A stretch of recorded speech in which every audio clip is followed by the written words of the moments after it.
Assalamualaikum warahmatullahi wabarakatuh. 12 kisah karomah Abah Guru Sekumpul.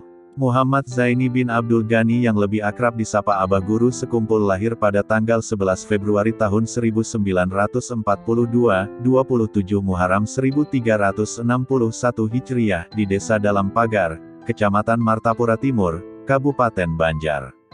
Beliau merupakan anak pertama dari Kiai Haji Abdul Ghani bin Haji Abdul Manaf dan ibundanya, Hajah Masliyah binti Haji Mulya. Abah Guru Sekumpul merupakan ulama Banjar yang dikenal karismatik di Kalimantan, khususnya di Martapura, Banjarmasin.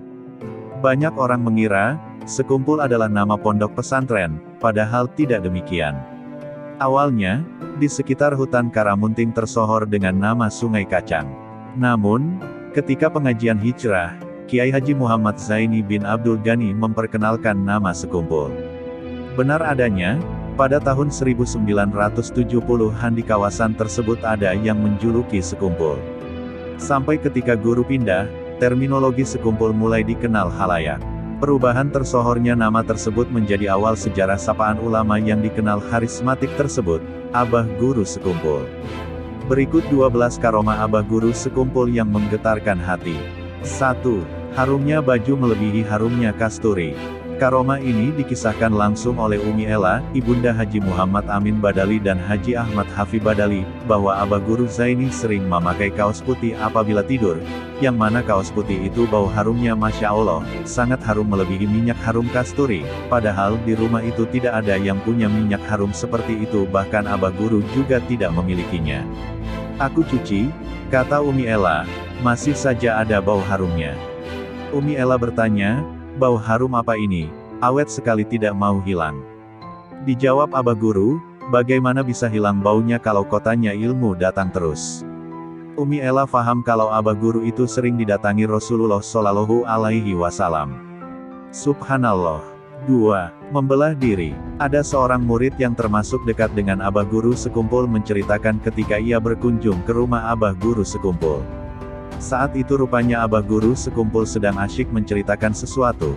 Tanpa terasa waktu salat tiba dan si murid menunggu Abah Guru Sekumpul untuk salat bersama. Hingga Abah Guru Sekumpul bilang, ayuhan nang aimun nyawa hendak sembahyang badahulu. Silahkan kamu bila mau sembahyang dahulu. Si murid lalu masuk kamar, ternyata ia melihat Abah Guru Sekumpul sedang salat dalam posisi ruku. Merasa kurang pas kalau ia masuk kamar, lalu ia mencoba masuk ke kamar sebelahnya, ternyata melihat Abah Guru Sekumpul sedang membaca wirid. Lalu ia keluar kamar lagi dan dilihatnya Abah Guru Sekumpul masih berada di kamar tamu. Si murid yang penasaran lalu bertanya, yang mana juapian nang aslinya bah? Yang manakah jenengan yang asli bah? Abah Guru Sekumpul sambil tersenyum menjawab, asli Haja Barataan nang ai. Asli semuanya itu. Subhanallah. 3. Mempertemukan Habib dengan Rasulullah Shallallahu Alaihi Wasallam. Di Tarim sana, Hadramaut, kota para habaib dan banyak melahirkan para kutub, ada seorang Habib sepuh yang bernama Habib Ahmad Assegaf yang mengarang kasidah Baina Katifaihi, Alamah, sehingga di Martapura beliau terkenal dengan sebutan Habib Baina Katifai. Beliau ini seumuran dengan Habib Abdul Qadir Jeddah. Beliau ini mempunyai kelebihan, malam-malam beliau terbiasa bermimpi dengan baginda Rasulullah Shallallahu Alaihi Wasallam.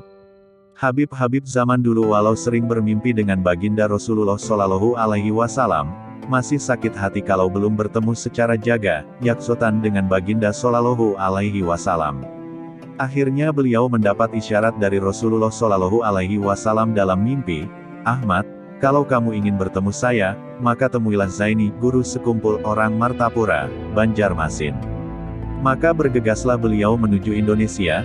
Sesampainya di Jakarta, beliau dihalang-halangi oleh orang yang dengki dengan Guru Sekumpul, namun beliau mampu menerobosnya, karena ingat dengan isyarat dari baginda Rasulullah Shallallahu Alaihi Wasallam. Akhirnya bertemulah beliau dengan Guru Sekumpul. Beliau mengutarakan maksud kedatangannya, kemudian oleh Guru Sekumpul diberi amalia-amalia yang kemudian beliau amalkan. Tidak berapa lama setelah itu, Rasulullah Shallallahu Alaihi Wasallam menemui beliau di pagi hari. Segera setelah pertemuan yakzotan itu, beliau melapor kepada guru sekumpul. Oleh guru sekumpul dijawab, sebelum ke tempat sampean, Rasulullah Shallallahu Alaihi Wasallam menemui saya terlebih dahulu. Langsung seketika Habib Ahmad memeluk guru sekumpul. Ya, guru sekumpul itu adalah Syekh Futuhnya atau guru murabi mursyidnya Habib Ahmad Assegaf. 4. Suara dari jendela Abah Guru. Habib Soleh BSA yang berasal dari Jawa, baru tinggal di Kalimantan Selatan, kemudian beliau mengajar di Al-Falah, beliau mengajak istri yang baru dinikahinya seorang syarifah dari kalangan kaya, begitu tinggal di Kalsel di rumah yang sangat sederhana, si istri tidak tahan, kemudian pulang ke Jawa meninggalkan Habib Soleh. Habib pun mengadu ke tempat guru sekumpul, si Habib disuruh masuk ke kamar guru, dibukakan jendela dan disuruh teriak memanggil nama si istri. Habib pun bingung, namun tetap melaksanakan perintah dan berteriak, Syarifah Fulanah binti Fulan sebanyak 3 kali. Kemudian Habib disuruh nginap semalaman. Habib Soleh tidak bisa tidur, maklum beliau baru di Martapura, jadi belum terlalu yakin dengan guru sekumpul. Di dalam hatinya seperti menyangkal, apakah aku konyol berteriak di jendela malam-malam, sampai subuh Habib ikut berjamaah walau mengantuk, sehabis wirid baru bisa tidur. Sekitar jam 9-an dibangunkan dan diajak ziarah ke Habib Basiri oleh guru sekumpul. Habib pun ikut, walau hati masih bimbang, namun tak berani protes. Tatkala sampai di landasan pesawat terbang, ada pesawat akan mendarat, kata guru, Bib, di pesawat itu ada istri kamu, kalau tidak percaya ayo kita masuk ke bandara. Mobil pun masuk ke bandara, si Habib disuruh turun, guru tetap di mobil, ternyata benar istri Habib turun dari pesawat yang mendarat tadi. Langsung dibawa masuk ke dalam mobil, lalu guru bertanya, Fah, kenapa kamu pulang ke Banjarmasin? Syarifah menjawab, tadi malam ketika saya tidur tiba-tiba ada suara suami saya memanggil 3 kali, langsung saya bangun dan pesan tiket ke Banjarmasin. Habib Soleh pun tidak lagi meragukan guru sekumpul dan sampai sekarang tinggal di Martapura. 5. Uang yang tidak habis-habisnya. Pada suatu hari, datang rombongan para habaib dari berbagai daerah ke Kalimantan Selatan, tepatnya ke kediaman Kiai Haji Muhammad Zaini bin Abdul Ghani Al-Banjari, Abah Guru Sekumpul. Sudah tradisi beliau untuk memuliakan tamu-tamu. Abah Guru apabila menerima tamu dari luar daerah, apalagi para habaib, maka Abah Guru Sekumpul akan meminta tamu tersebut untuk menginap beberapa hari di kediaman beliau. Beliau sendiri yang turun tangan untuk melayani para tamu tersebut.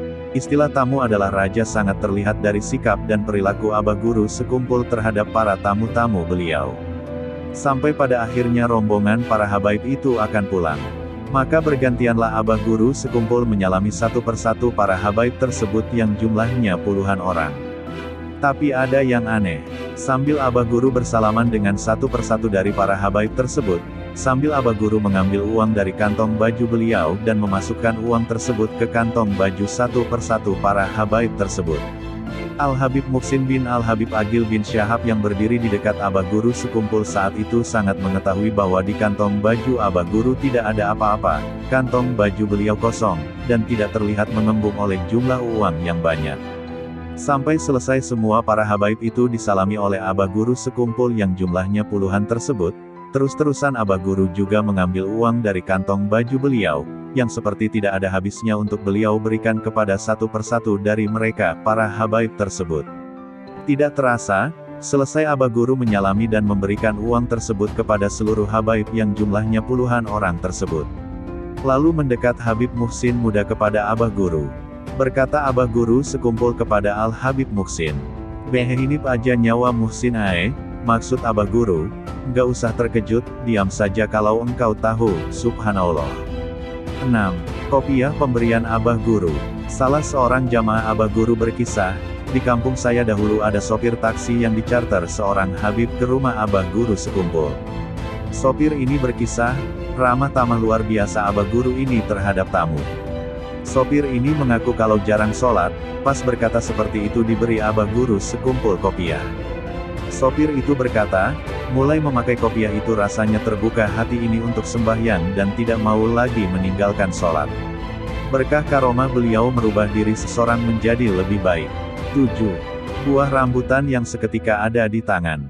Ketika beliau masih tinggal di kampung keraton, biasanya setelah selesai pembacaan maulid, beliau duduk-duduk dengan beberapa orang yang masih belum pulang sambil bercerita tentang orang-orang tua dulu yang isi cerita itu untuk dapat diambil pelajaran dalam meningkatkan amalia. Tiba-tiba beliau bercerita tentang buah rambutan, padahal pada waktu itu masih belum musimnya. Dengan tidak disadari dan diketahui oleh yang hadir, beliau mengacungkan tangannya ke belakang dan ternyata di tangan beliau terdapat sebuah buah rambutan yang masak, maka heranlah semua yang hadir melihat kejadian akan hal tersebut. Dan rambutan itu pun langsung beliau makan. 8. Menurunkan hujan. Pada suatu musim kemarau yang panjang, di mana hujan sudah lama tidak turun sehingga sumur-sumur sudah hampir mengering, maka cemaslah masyarakat ketika itu dan mengharap agar hujan bisa turun. Melihat hal yang demikian, banyak orang yang datang kepada beliau mohon minta doa beliau agar hujan segera turun. Kemudian beliau lalu keluar rumah dan menuju pohon pisang yang masih berada di dekat rumah beliau itu. Maka beliau goyang-goyangkanlah pohon pisang tersebut dan ternyata tidak lama kemudian hujan pun turun dengan derasnya. 9. Air beliau yang mujarab. Sebagian karomah beliau lagi, ada orang yang tertelan gigi palsu, kemudian datang ke rumah Abah Guru meminta air. Waktu itu beliau sedang tidur, tidak sempat air itu ditiup beliau, lalu diambil orang air tersebut lalu diminumkan air tersebut, setelah diminumkan maka keluarlah gigi palsu tersebut. 10. Suara Abah Guru sekumpul terdengar sampai ke atas langit. Ketika Habib Anis mau ke sekumpul naik pesawat, di tengah-tengah penerbangan Habib Anis berkata, suara deru pesawat telah berhenti, dan ini dengarlah. Suara Guru Zaini sedang membaca maulid terdengar sampai ke atas langit. Semua rombongan mendengarnya dengan jelas. Maulid yang dibaca Abah Guru sekumpul terdengar di langit. Subhanallah. 11. Melunasi hutang tanpa diberitahu. Suatu hari, Habib Maksum dari Pasuruan bertamu ke rumah Abah Guru sekumpul.